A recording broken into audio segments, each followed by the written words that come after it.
Millions of people are heading to be with friends and family this Thanksgiving holiday. We have live team coverage tonight as the holiday travel rush begins. This is News 3 at 6. Today, of course, one of the busiest travel days of the year. 54 million people expected to travel this Thanksgiving. It is the highest travel rate since 2005, according to AAA. We have live team coverage as the holiday travel rush gets underway. Amy Reed is at the Dane County Airport. But first, we head to Dana Fulton, who's been keeping an eye on the flurries we're seeing out there. Dana? Overall, we have had a little bit of a snow globe kind of evening for us. Nothing that's really impeded travel on the roadways. But there are snow flurries still moving through parts of southeast Wisconsin. This is a look at the last 3 hours. As we take a little closer look right now, again, towards that southeast corner, that's where we're seeing the snowfall.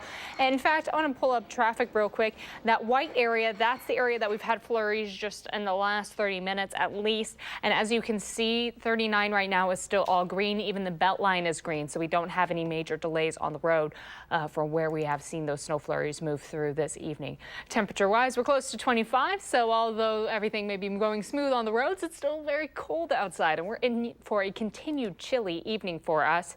25 in Madison, 28 towards Janesville, and about 30 right now in Mineral Point. Our wind direction shifted coming from the northeast now, so that is cooler air moving in. Plan on that breeze to stay close to 10 miles per hour for us overnight. That'll put our wind chill quite a bit lower than where our actual temperatures are expected to land. For your Turkey Day, plan on a pretty smooth travel day on the roadways, not expecting anything falling from the sky. High temps will be in the mid-30s, but travel through the weekend might get a little dicey at times. We'll break down what's ahead for the next several days in just a few minutes. All right, Dana, thank you. Those traveling to and from home today might have to deal with highway construction. Rock County reporter Adam Duxter tells us how the ongoing I-3990 project could have an impact on people's ability to make it home for the holiday. Well, in order to make it home for that Thanksgiving dinner, the first thing you have to do is actually make it home. And for drivers in Wisconsin, navigating the ongoing construction on Highway 3990 could prove to be a challenge. As traffic tightens here during this holiday season, state troopers are hard at work because it's not just Thanksgiving that's got thousands of individuals on the interstate. You throw into that mix all the holiday shopping that goes around and people driving around for that.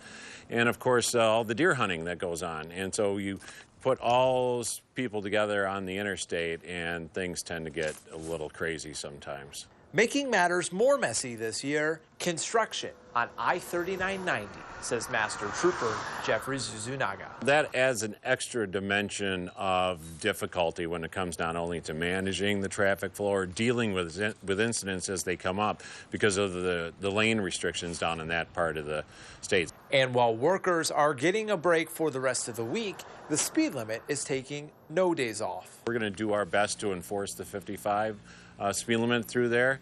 That's helped reduce some of the crash rates that we saw earlier this year. So it's just another challenge for the holiday season. Thanksgiving brings with it motorists from all over the Midwest.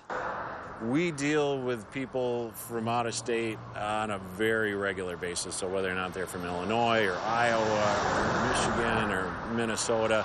Which is why the State Patrol wants you to take it easy. Planning ahead for your holiday travels at this time of year is especially important. Giving yourself extra time before you leave the house so you're not feeling pressured to either, amp up your speed or follow too closely. Those are things to keep in mind.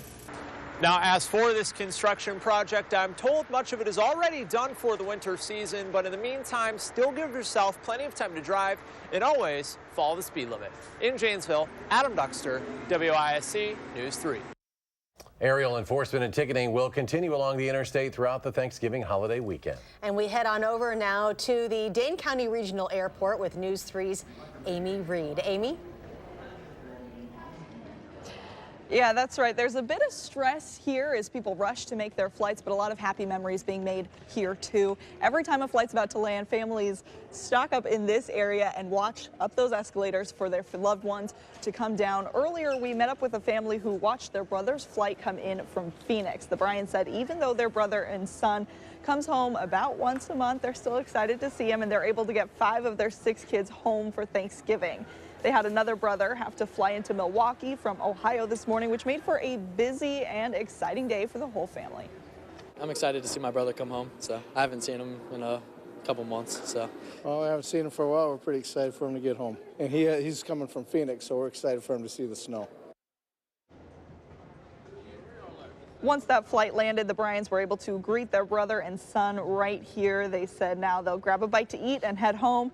Airlines are expecting 2.5 million flyers a day through the holiday weekend. Sunday could set a record of more than 3 million passengers going through TSA checkpoints. So expect it to be busy, but keep an eye out for these sweet homecomings. Coming up tonight at 10, we'll introduce you to a family that's planning a Thanksgiving surprise, but we don't want to spoil it, so we'll send it back to you. Oh, that's a great tease, Amy. You got me. Amy Reed reporting live from the airport tonight. Amy, thank you. This is a look at a pretty packed O'Hare International Airport in Chicago. 2 million people are expected to travel through this airport this week. Flying for the holiday will cost you, with the average ticket price during the holiday week running right around $500 round trip. With the holidays here, you should think about downloading our Channel 3000 First Alert Weather and Traffic app. It has up-to-date information and is free on your phone's app store. The beloved Bucky on Parade statue is Chicago-bound. Gamutlakite Bucky will appear in the city's Thanksgiving Day Parade tomorrow. Starts about 8 in the morning. Bucky on Parade was a free public art event, of course, in Madison. Gamutlakite Bucky was on display. You may have seen him around the Capitol Square. There are several area businesses and organizations holding free Thanksgiving Day dinners. This is video of last year's meal at Good Shepherd Lutheran Church. The church has hosted this meal for more than 2 decades now. Just stop by its Madison campus on Raymond Road from 11 tomorrow morning through 1 tomorrow afternoon. And here are some other community meals taking place in our area. Thai Noodles will host an Asian-inspired meal for no charge. It does ask guests, though, to bring a dish to pass. And the Yellow Brick Road organization hosting an inclusive dinner in Beloit. You can read all about the free community meals on our website, channel3000.com. Madison's Allied Drive neighborhood is getting a much-needed new business this holiday season, a grocery store. The area has been without one since 2009. Amanda Quintana is in the news center with those details.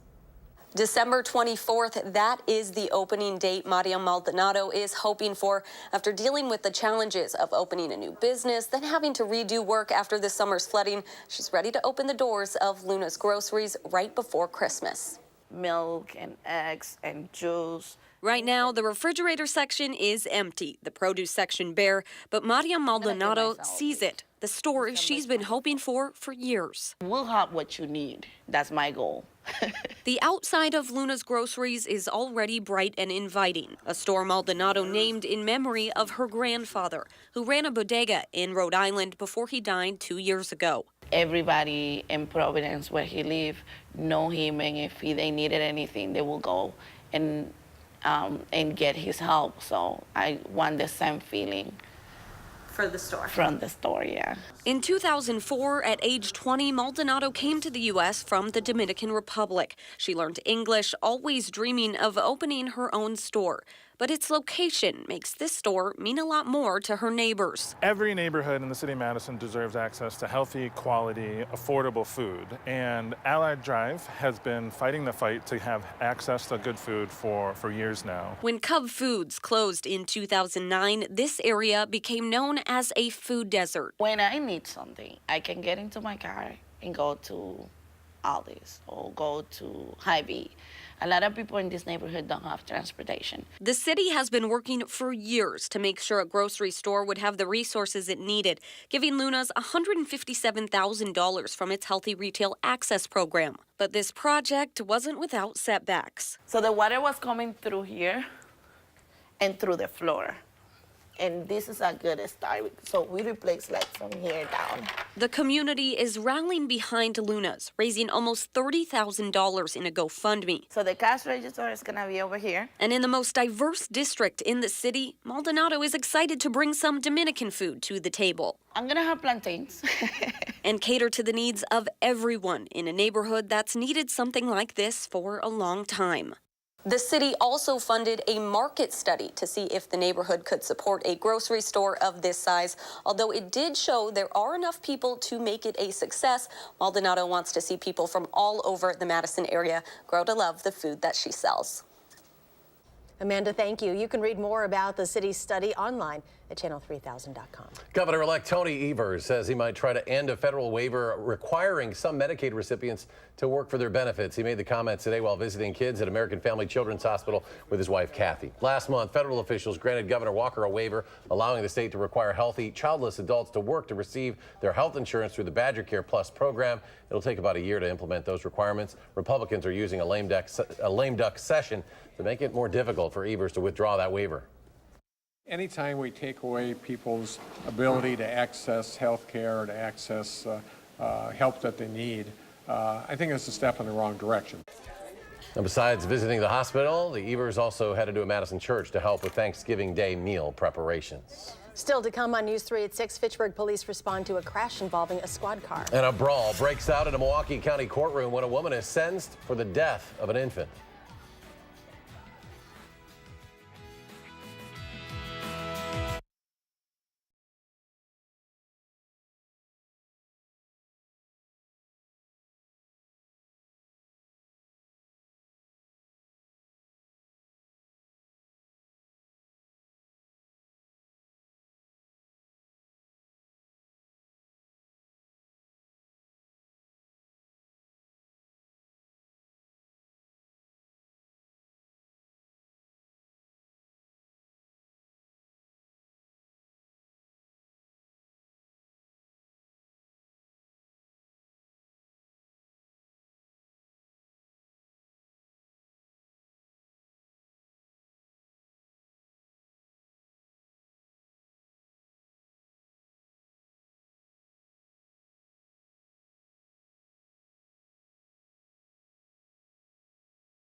A squad car was struck by an alleged drunk driver in Fitchburg last night. Happened just before 9 o'clock on South Fish Hatchery Road. Police say Andrew DeMarco slammed into the back of the squad car, which was stopped to help with a disabled vehicle. DeMarco faces 2 counts of OWI causing injury.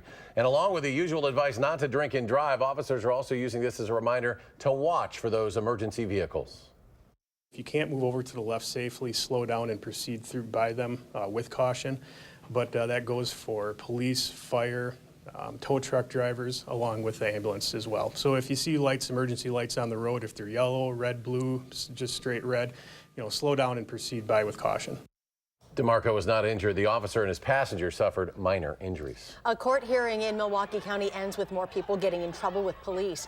A major fight broke out when a former daycare owner was sentenced for her role in the death of a baby. She received 42 months in prison for reckless homicide and 48 months of probation, which upset the baby's family. The 7-week-old was found unresponsive last year, and investigators say she suffered multiple skull fractures. The baby's father was one of the people involved in today's fight. It is unclear if anyone will face any charges. Next at 6, a little advice on love and marriage. And a UW legend reflects on his career. After 50 years, Mike Leckrone is retiring from his position as band director. Hear what he has to say about the past 5 decades next at 6.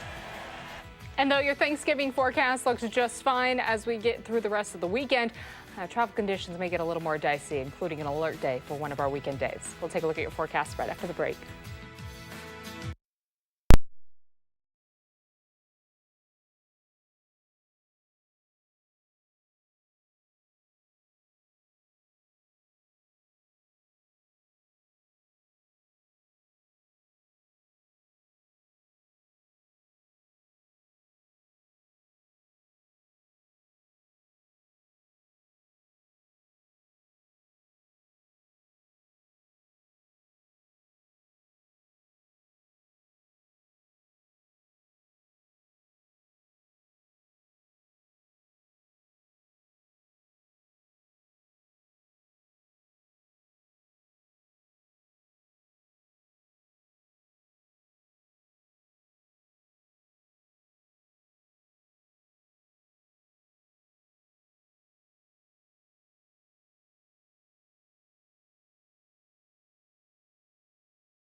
Things will be different for the UW band next year. UW legend Mike Leckrone is retiring from his position as band director. He served in this position for 50 years. Saturday will be his last regular football game when the Gophers come to Madison to battle for Paul Bunyan's axe. He stopped by Live at 4 today to talk about his time at UW. Leckrone says the most memorable moment of his long career was the experience at his first Rose Bowl in 1994. When I think about it, I can be down or I can be, but I think, boy, what a wonderful experience it was. And I think any kid who was in the band at that remembers it, and even some that weren't there have sort of, materialized and felt like they're part of what happened.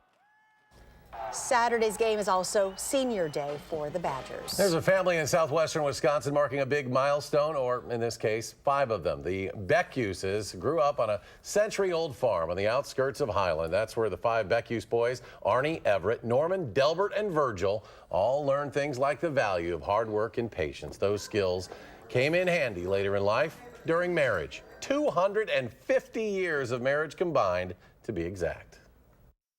You have a lot of patience, I can tell you that. And it worked out real well for us, and I think that really helped us big growing up on the farm. You learn how to work and give and take a little bit. And this is Arnie Beckuse and his wife Ruth. They're celebrating their 59th wedding anniversary this month, while his 4 brothers all celebrate 50 years or more of marriage themselves this year. Coming up tonight on News 3 at 10, Arlia Linscheid will share their story from her hometown of Highland, and maybe a little advice for the rest of us looking for an everlasting love story like the Beckuses. That's tonight, News 3 at 10. Meteorologist Dana Fulton joins us now with a look at your long holiday weekend forecast. Hi, Dana. Hey, so we did have a few flurries outside today. Good news for our Thanksgiving or any travel days or any travel plans for the next few days. We won't be talking about any flurries. I can't say the same for the end of the weekend, though. We'll get to that in just a moment. Right now, still have a few light flurries in the southeast corner of the state. For much of us, though, we're just looking at an overcast sky for this evening. No big weather makers coming through for us overnight or for Thursday. By Friday evening, though, we are expecting our next system pretty far off to the west right now to bring in some showers for us. So we're just going to stay chilly and cloudy tonight. Tomorrow, not quite as chilly. Still pretty cloudy, though. Most cloudy tonight. Heading into tomorrow morning, plan on temperatures landing in the mid-20s for our overnight lows. For much of the area, we'll stay in the mid to upper 20s, which is a little bit of good news. Tomorrow, plan on potentially a few pockets of sunshine, but overall, it is going to be fairly overcast. Temperatures, though, in the mid to upper 30s for afternoon highs. Still below average, but a little bit of an improvement for us. By Friday morning, clouds break for just a little bit, but later on in the day, throughout the afternoon and evening, our next opportunity for some showers is going to come in. Notice our temperatures on Friday are in the 40s, so we are talking about just showers. There is the chance overnight to see a little bit of a mix way north of Madison, but not a great chance for us for Friday night. Temperatures for Thanksgiving Day, we are in the mid-30s for afternoon highs, starting off in the mid-20s right around 7 o'clock, and then throughout the afternoon, plan on just riding through the 30s for us. So send the little ones outside while you're getting dinner already and be good to go. It is going to be a little gusty, though, outside yet again. Wind gusts by tomorrow afternoon could be peaking right around the low 20s for us, with our wind speeds staying pretty steady throughout the day. So if you are sending them outside, make sure the jacket's on hand as well. Factoring the breeze, our wind chill is going to land closer to about 25. Heading into Sunday, this is kind of what our focus is on as far as having an alert day in the forecast. We are looking at some snowfall coming through Madison. For one of our models, it looks like that snowfall is actually going to move through fairly quickly. Our GFS giving us just about 2 inches of potential in Madison. The Euros being just a little more aggressive. We'll go ahead and flash through this very quickly. Notice how it stays over the entire day for Sunday. So our latest model run, putting totals a little closer to 10 inches for us. Not likely at this time, leaning a little more towards that 1 to 3 inches, certainly possible. So we do have an alert day in the forecast for Sunday because of that snow potential overnight into Monday morning. Today we hit a high of 30. Thankfully, it is going to be a little warmer tomorrow. 24 is what we're looking at for our overnight lows, 36 for your Thanksgiving. And then as we head through the weekend, temps will actually stabilize a little bit for Friday and Saturday in the 40s. That alert day on Sunday is going to bring snowfall and cooler air to start off next week. The Badger men's basketball team gets off to a good start in the Bahamas. The story's coming up in sports.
Everything has a sponsor these days, and the tournament the Badger men's basketball team is playing in the Bahamas this week is brought to you by Bad Boy Mowers. They're really nice mowers, 0 turning radius. You can get a 61-inch diesel Bad Boy mower for a little over $15,000. Now to the game, Wisconsin against Stanford. Aleem Ford wasn't supposed to return from his knee injury next month, but then he gets a couple of minutes on the floor today. Big story for the Badgers, though, Nathan Reavers. He ties Brad Sellers' Wisconsin school record with 9 blocked shots. Ethan Happ with another Ethan Happ-type day, another double-double, 16 points, 12 rebounds for Happ, and the Badgers pull away late. Here's a pretty backdoor play. Happ waits for the cut. Brad Davison cuts the layup and one. Badgers win game 1 of the Bad Boy Mowers battle for Atlantis. Final score, Wisconsin 62, Stanford 46. They go to 4-0 with that win. Demetric Trice joined Happ with 16 points. Brad Davison had 14. Khalil Iverson, 12 rebounds. The Badgers have 2 more games in the Bahamas tomorrow on Friday. Tomorrow afternoon, the Badgers play Oklahoma on ESPN at 12:30 Madison time. The Bucks play the Portland Trailblazers in Milwaukee tonight. Their farm club, the Wisconsin Herd, has a new addition to their roster. Former Madison Memorial and Marquette star Vander Blue is now on the Herd's active roster. He's playing against Grand Rapids tonight. Badger football team will try to hold on to Paul Bunyan's axe for the 15th straight year when Wisconsin hosts Minnesota at Camp Randall Saturday at 2:30. It's also Senior Day, and those seniors like T.J. Edwards sure don't want to be the ones that give that axe back to the Gophers. Edwards is from Lake Villa, Illinois, so it wasn't like he knew all about Paul Bunyan's axe growing up, and once he got to Wisconsin, he learned quickly. He's been doing that for a long time around here. Carson gets it, ball is out. Honestly, I think where I kind of understood the whole thing, and just being from Illinois, I didn't know a whole lot about it. But I think my true freshman year when I got here, and you felt just the ones and the seniors truly just flip a switch, and it was the most intense week of practice we had all week, and we finally got to the game. I've never seen those guys so amped up, and then from there on forward, I try to carry that on as well. The Packers have activated former Whitewater wide receiver Jay Kumerow. Kumerow practiced in Green Bay today, meaning he could play Sunday night against the Vikings in Minneapolis, but he hasn't been put on the active roster yet. Kumerow's return means Geronimo Allison's season is officially over. Yesterday, the Bears cautiously optimistic that quarterback Mitchell Trubisky could play tomorrow in Detroit. Well, they're not so optimistic now. Trubisky probably won't play, doubtful with his shoulder injury. That means Chase Daniel will probably be the Bears' starting quarterback tomorrow. He'd be making his first NFL start since 2014 when he was with the Kansas City Chiefs when Bears head coach Matt Nagy was the Chiefs' offensive coordinator. And here's tomorrow's NFL Thanksgiving Day schedule. Starts right here on Channel 3 with those Bears at Detroit, 11:30 a.m. Washington at Dallas at 3:30 on Fox. The Falcons and Saints play tomorrow on NBC. That's tomorrow night, 7:20, so get your fantasy football lineups in early this week. Pick where you're going to have your nap there. Yeah, it'll happen during one of those games. Dana, final check? So we're looking at a pretty okay Thanksgiving Day. Showers coming through for Friday in the evening into Saturday morning, and we do have an alert day in the forecast for Sunday right now. Significant snowfall expected for us. Dana, thanks. And thanks for joining us for News 3 at 6. Enjoy your evening. We'll see you back here at 10.